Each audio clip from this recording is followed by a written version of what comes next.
누구나 해외에 나가면 반드시 하는 것. 어떤 사람은 이것을 하려고 해외에 나가기도 하죠. 그것은 바로 쇼핑입니다. 오늘은 외국인들이 자기 가족에게 가장 선물하고 싶다고 하는 한국적인 선물에 대한 얘기를 해보겠습니다.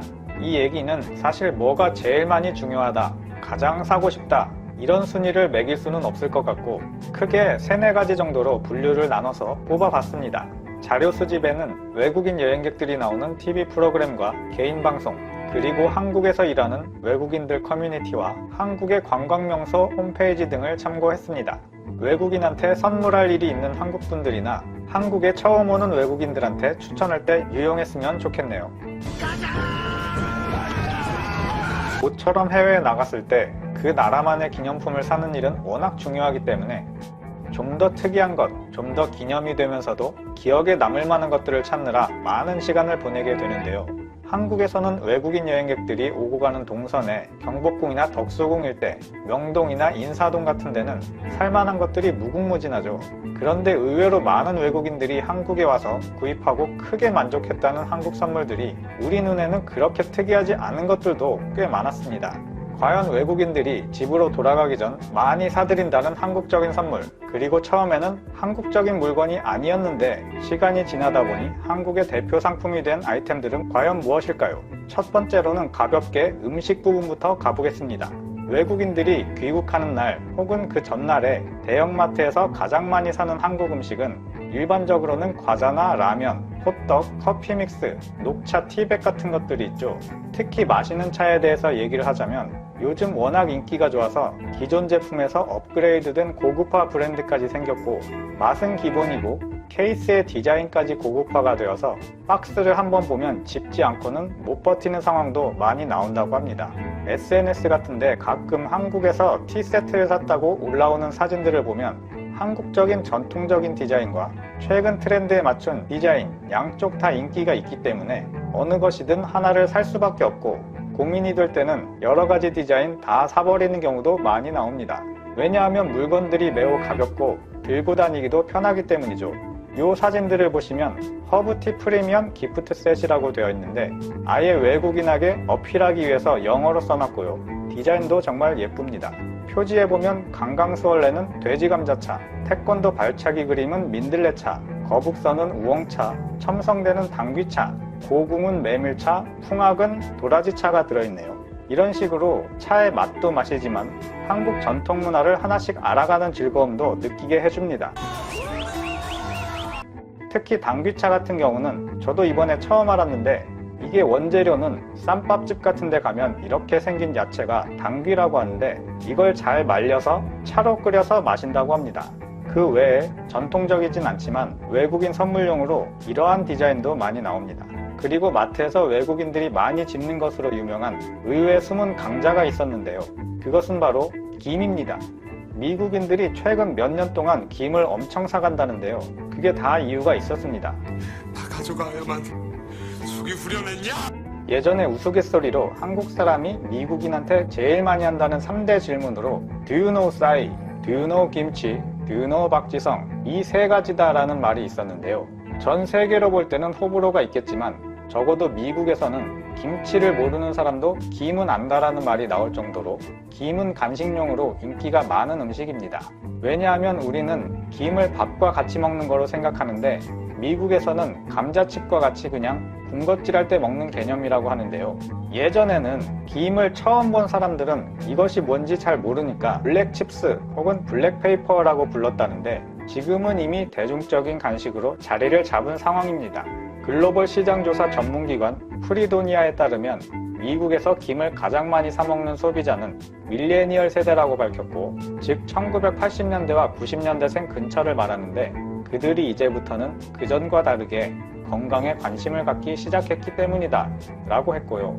미국에서 비만 문제가 사회적으로 심각하던 시기에 태어난 세대이기 때문에 어느 세대보다 건강에 좋은 음식을 선호할 수밖에 없다.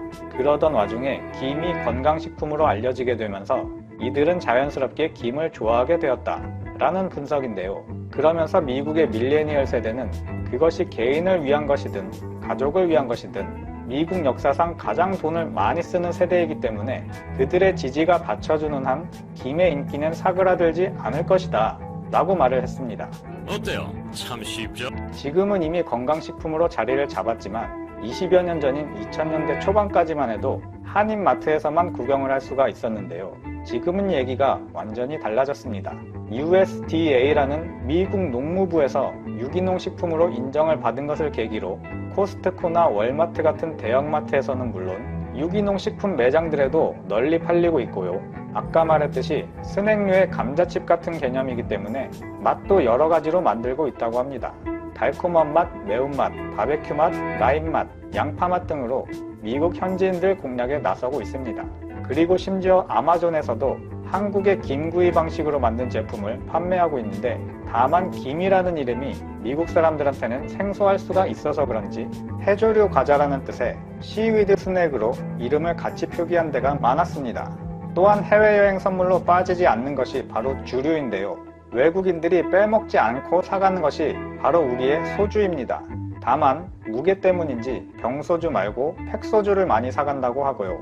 외국에 거주하시는 분들 얘기를 들어보면 해외에서 소주를 구하기가 쉽지가 않고 가격도 많이 비싸기 때문에 한국에서 사가는 게 3, 4배가 이득이라는 얘기도 있었고요. 해외 여행 블로그 및 호텔 리뷰 사이트인 던앤클레어라는 사이트에서는 한국 여행을 갔다가 소주잔을 사온 후기나 이런 예쁜 아이템들을 다른 사람들한테도 선물용으로 추천한다 라는 글들이 많이 있었는데 이 잔들은 디자인이 이쁘기 때문에 소주 마실 때뿐만이 아니라 다른 걸 마실 때도 유용하게 쓰일 것 같습니다. 음식 부분은 여기까지 하고 그 다음엔 생필품 부분인데요. 기술 들어갑니다. 외국인들이 좋아하는 한국 선물 두 번째는 바로 양말입니다. 단 보통의 양말이 아니고 패션 양말인데요. 물론 이 얘기를 하면 이게 뭐 그리 대단한 거냐 라는 생각이 들 수가 있는데요. 우리에게는 너무나 흔한 양말이지만 한국처럼 이 정도 품질에 다양하면서도 예쁜 디자인, 거기에 이 정도 가격밖에 안 하는 곳은 전 세계에서 찾을 수가 없다라고 해도 과언이 아닙니다. 사실 해외여행을 다닐 정도의 사람이면 집에 양말이 없어서 한국까지 와서 사는 건 아니겠고 대부분은 원래 살 계획이 없었는데 지나다니다가 우연히 보고 사거나 다른 물건을 사러 왔다가 옆에 있는 것을 보고 몇 장 얹어서 같이 사는 손님이 많다고 하고요. 대부분은 양말 디자인을 보고 산다고 하는데 동물이나 만화, 게임 캐릭터나 커피 브랜드 혹은 그 밖에도 신라면이나 싸이가 그려져 있는 한류적인 양말까지 다양한데요. 특히 BTS 등 K-POP 아이돌이 그려져 있는 양말은 팬들에게는 필수 선물로 알려져 있습니다. 이런 양말이 단돈 1,000원밖에 안 하니까 그냥 추가 옵션 같이 막 집는 거죠. 참고로 외국인들이 많이 드나드는 곳은 1,000원짜리가 없으면 1달러짜리 지폐도 받는다고 합니다. 그리고 생필품의 마지막으로는 사소하지만 인기 있는 물건들, 그것은 바로 병따개와 손톱깎이인데요. 웃겨? 내가 지금 웃기냐고? 실용적인 부분에 초점을 맞추면서 한국 전통적인 디자인을 겸했는데 딱 봐도 상자와 내용물이 고급스럽습니다. 가운데가 손톱깎이고 동그란 쪽이 병따개인데요. 그리고 영어로 벨이라고 써져 있는 건 한국의 벨금속공업이라고 금속 제품을 수출하는 업체인데 손톱깎이 업계에서는 세계적으로 인지도가 있다고 합니다. 상당히 고급스러워 보이는데요. 또한 작은 생필품과 연결이 되어 있는 부분이 손톱 손질 도구나 미용 관련된 도구들까지도 전통적인 그림이 들어가 있어 기념품 느낌이 나는 것과 동시에 가볍고 부피가 작기 때문에 많이 팔리고 있습니다. 이 제품들로 실제 사용을 해본 적은 없지만 그냥 디자인만 봐도 눈이 즐겁네요. 참고로 이 그림의 이름은 신윤복의 단오날의 풍속정경이라고 하고 이 도구도 역시 벨금속에서 만들었습니다. 그리고 마지막으로 실용성보다는 순수 기념품 부분인데요. 한국의 특색이 담긴 기념품을 사는데 외국인들에게 가장 유명한 곳은 서울 종로구의 인사동이라고 합니다. 한국 여행 필수 코스인 명동과 경복궁 사이에 있기 때문에 지나가다가 들리기 딱 좋은 장소인데요. 여기는 전통적인 무늬의 책갈피나 열쇠고리, 마그넷, 보석함 등등 다양한 제품을 팔고 있는데 여행객들이 집에 돌아가서 이것들을 얼마나 사용할지는 알 수 없어도 워낙 한국 전통 무늬들이 예쁘기 때문에 디자인만 보고 사도 만족도가 높습니다. 그리고 가볍게 살 수 있는 물건들에서부터 조금 가격이 올라가는 특별한 선물도 있는데 아리랑이 나오는 오르골을 파는 가게와 한지로 제작된 전통적인 조명을 파는 가게가 명소로 유명합니다. 인사동 안에 쌈짓길이라고 하는 곳이 있는데 이곳은 상점들이 특히 더 밀집되어 있는 곳인데요. 상점가이지만 물건을 안 사고 그냥 걷기만 하거나 먹기만 해도 즐거운 관광 명소가 이미 되어버렸습니다. 그렇습니다. 선물을 한다는 것 생각보다 그것은 그렇게 단순하지가 않은데요. 상대방이 좋아하는 걸 생각해보고 그걸 받고 기뻐할 그 사람의 마음까지 생각해보는 더욱 특별한 과정입니다. 특히나 한국적인 아이템으로 세계의 한국을 전할 수 있다는 데서 외국인 대상 선물 용품을 만드는 분들은 뜻깊은 일을 하는 것이겠죠. 그래서 선물을 주는 사람도 받는 사람도 기분 좋은 시간이 되고 또한 한국의 것을 세계에 더 많이 알리는 계기가 되었으면 좋겠습니다. 오늘 소식은 여기까지고요. 끝까지 시청해주셔서 감사합니다. 오늘도 좋은 하루 보내세요. 자, 즐거운 라디오 오늘 방송 시작하겠습니다. 바쁘시겠지만 좋아요, 구독, 알람 한 번씩만 부탁드리면서 오늘의 라디오 출발하겠습니다. 누적되는 매출 적자 등으로 어려움을 겪는 LG 디스플레이가 최근 도쿄올림픽을 앞두고 일본의 TV 시장이 급변하는 조짐을 보이면서 그 반등 가능성에 대해서 많은 기대가 모아지고 있는 상황입니다. 몇 가지 상황을 정리해서 말씀을 드리도록 하겠습니다. 우선 올해 일본의 상황을 짚고 넘어갈 때 우리가 꼭 인지를 해야 하는 부분이 바로 도쿄올림픽이죠. 도쿄올림픽을 앞두고 일본이 움직임을 가속화시키고 있는 부분은 크게 두 가지를 생각해 볼 수가 있는데, 첫째는 프리미엄 TV 시장에서 OLED의 비중을 높이고 있는 것과 도쿄올림픽을 맞아 5G의 도입, 상용화를 가속화시키고 있다는 것이죠. 이 중 전자에 주목을 해서 보면 우선 일본의 프리미엄 TV 시장에서 OLED의 비중이 드라마틱하게 높아지고 있습니다. 시장 조사 업체 IHS 마켓에 따르면 지난해 일본 TV 시장에서 OLED TV 점유율 추정치는 22% 정도여서 유럽이나 북미 지역을 2배 이상 크게 앞질러서 전 세계에서 가장 높은 수치를 기록하였습니다. 또 하나의 특이점이 관찰되는데, 보통 우리가 프리미엄 TV를 구입할 때에는 거거익선이라고 하죠. TV는 크면 클수록 좋다가 사실상의 대표적인 여론, 진리처럼 통하는 어귀인데, 일본은 우리나라나 북미, 유럽 등과는 다르게 소형 TV에 대한 수요가 확실히 높습니다. 평균적으로 판매되는 TV의 평균 사이즈가 40인치에 불과해서 확실히 다른 국가들에 비해서 작은 편이에요. 아무래도 소형 가구가 많은 일본의 구조적 특성상 작은 크기의 TV를 선호하는 것으로 생각을 해볼 수가 있고요. 이러한 일본의 니즈는 LG를 읽었습니다. 그동안 LG는 55, 62, 77인치의 대형 OLED를 출시해왔지만 이번에 48인치짜리를 라인업에 추가를 시켰는데요. 아무래도 일본 TV 시장의 적극적 공략을 위한 무브로 해석이 됩니다. 도쿄올림픽을 앞두고 특수가 예상되는 일본 시장을 한번 제대로 후려파겠다는 것이죠. 소형 TV가 잘 팔리는 시장의 특성, 그리고 도쿄올림픽을 맞아 보다 선명한 화질에 대한 니즈가 있고, 실제 전체 판매량에서 OLED 비중이 20%를 넘어가는 등 이 주거 공간이 작은 일본의 특징을 제대로 공략한 것이라고 보면 될 것 같습니다. 실제 외산 브랜드들의 무덤이라고 불리는 일본 시장이죠. 이 부분을 LG가 어떻게 공략할 수 있을지 기대가 되는 부분이라고 볼 수가 있습니다. 자, 이렇게 OLED 비중이 높아지는 게 눈으로 확인이 되면서 일본의 자국 업체들도 OLED TV 시장에 적극적으로 진출할 모습을 보여주고 있는데, 비지오, 샤오미에 이어서 샤프도 OLED 제품을 내놓겠다는 의지를 표출했습니다. 샤프 현재 안타깝죠? 대만에 넘어가기도 했죠. 그리고 과거에는 LCD TV를 거의 세계 최초로 선보인 바 있었던 LCD의 종가라고 불리는 기업이었습니다. 그러나 대세가 OLED로 넘어가면서 샤프 역시 트렌드를 따라가지 못했고, 현재는 대만의 인수가 된 상태이지만 여전히 일본 TV 시장에서 판매 대수 기준으로 평가했을 때 그 점유율은 1위를 달리고 있습니다. IHS 마켓 기준 2019년 3분기에 39만 대를 판매하면서 27%의 점유율을 기록하였고, 파나소닉, 소니 등의 일본 기업들보다 판매 대수로는 더 많습니다. 상대적으로 저가형 제품들이 많이 판매가 되면서 이 매출 액수 기준으로는 3위를 기록하고 있지만, 여전히 일본 TV 시장에서 샤프는 분명 영향력이 있고 많이 판매가 되고 있는 기업이라고 볼 수가 있습니다. 이렇게 샤프가 OLED에서 도전장을 내세우면서 웃고 있는 기업, 바로 LG 디스플레이죠. 이 샤프는 LG 디스플레이에 패널을 장착한 55인치, 65인치 제품을 내놓을 계획을 세웠습니다.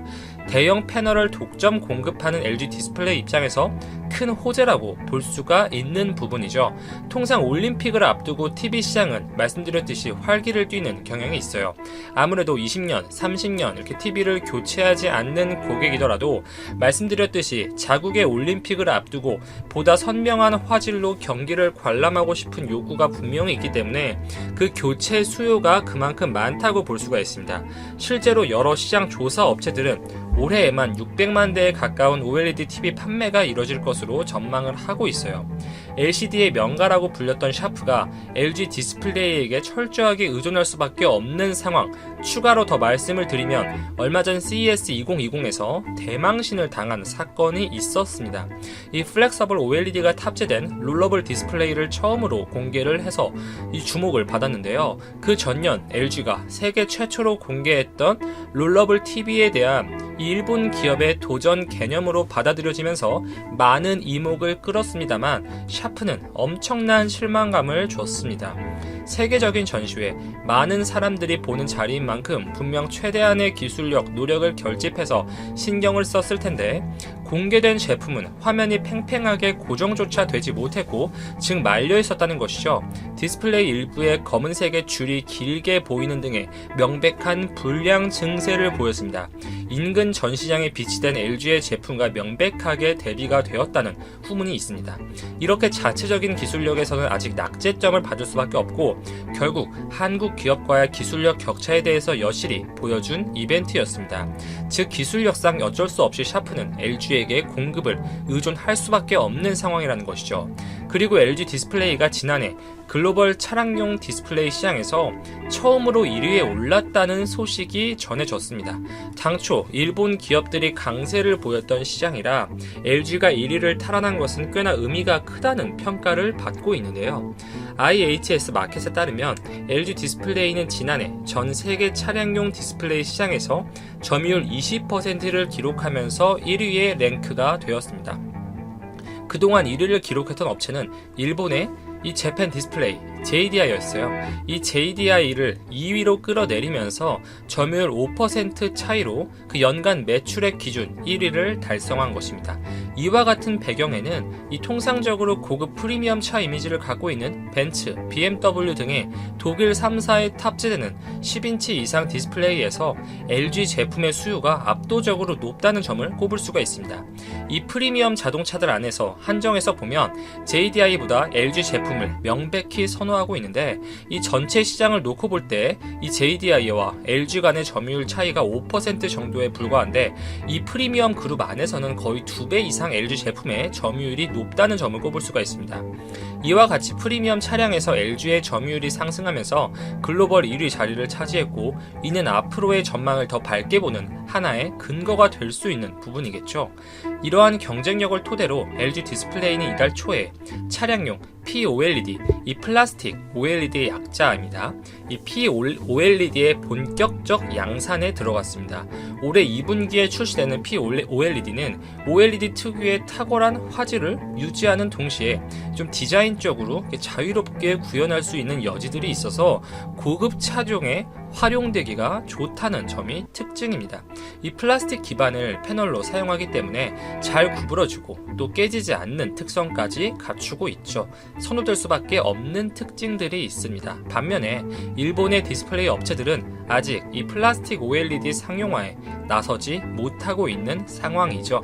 JDI를 비롯해서 파나소닉, 미쓰비시 등은 아직 연구, 개발 단계에 있다고 알려져 있는데 이런 면에서 어쨌든 시간적인 격차가 있기 때문에 LG 디스플레이의 POLED 시장 장악은 당분간 계속되지 않을까 싶습니다. 실제로 고급 차량에 이 플라스틱 OLED가 도입되기 시작하면서 그 출하량 역시 큰 폭으로 증가할 것으로 생각이 되는데요. 이 전세계 차량용 OLED 패널 출하량이 올해 10만 대 수준에서 2020년대 후반에 거의 500만 대까지 30배, 50배 이상 이렇게 엄청난 시장 성장성이 예상되는 만큼 하나의 주요한 먹거리라고 평가할 수가 있겠습니다. 우선 이번에 출시됐던 아우디만 하더라도 실내에 2개의 듀얼 스크린을 사용했죠. 이 굉장히 미래지향적인 느낌을 주고 이 디스플레이를 통한 터치 반응도 빠르고 감도도 좋고 시인성도 좋고 해서 이 실내에서 굉장히 높은 평가를 얻고 있어요. 그리고 추후에 BMW, 아우디 전기차 등에도 이 5G 통신 장비의 탑재가 예상이 되죠. 저희 방송에서 한번 말씀을 드린 적이 있어요. 그 과정에서 당연히 OLED 디스플레이는 요구가 될 수밖에 없습니다. 그리고 차량용 디스플레이 시장은 실제로 어느 정도 보수적인 부분이 있겠죠. 아무래도 자동차 안에 들어가는 부품인 만큼 당연히 안전, 이 세이프티 이슈가 우선시 되어야겠습니다. 일반 가정에서 TV, 이 디스플레이가 고장나는 것과 운전 중에 디스플레이가 작동하지 못하는 것은 엄청난 차이가 있겠죠. 그렇기 때문에 이 완성차 업체들과의 개발 단계에서의 교감도 있어야 하고 어느 정도 제품을 받아 사용하면서 이 쌓아온 신뢰가 굉장히 중요하다고 볼 수가 있습니다. LG가 먼저 POLED를 도입하고 있고 이 고급 브랜드들에게 선호를 받는 차량용 OLED 디스플레이 시장에서도 추후에 강세를 보일 가능성이 높겠다. 이렇게 정리를 해볼 수가 있겠습니다. 이상 즐거운 라디오